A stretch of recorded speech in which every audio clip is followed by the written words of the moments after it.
sa kaligtasan ng ating mga OFW sa gitnang silangan. Ganun na rin ang mga emergency response teams sa abroad at hanggang dito rin sa Pilipinas.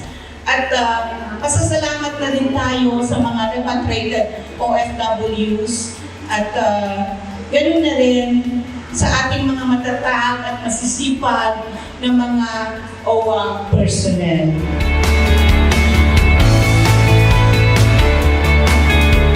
In behalf of the OFC leaders na nag-take the path, I'm representing them to say thank you very much for the support na kanayon niya kayo i-ibigin namin, kanayon niya kami i-visit namin.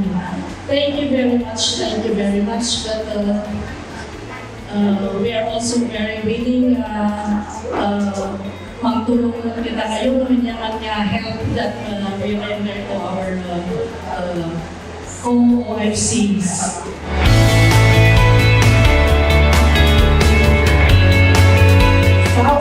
Hundreds of thousands of Filipinos are leaving the Philippines because we would not create the economic opportunities for them here in this country.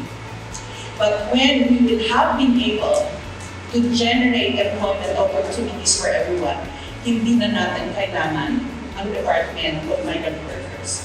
And so, even as we congratulate OWA for its 44 years, and even as we support the road to 50 years na sa Mission of My Puso, ipagdadasal natin na balang araw, sana hindi na kailangan ng OWA at hindi na kailangan ang Department of Migrant Workers.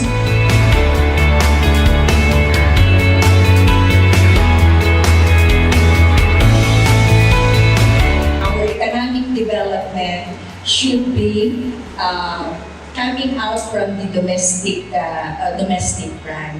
Pero something yata ang migration hindi maiiwasan eh.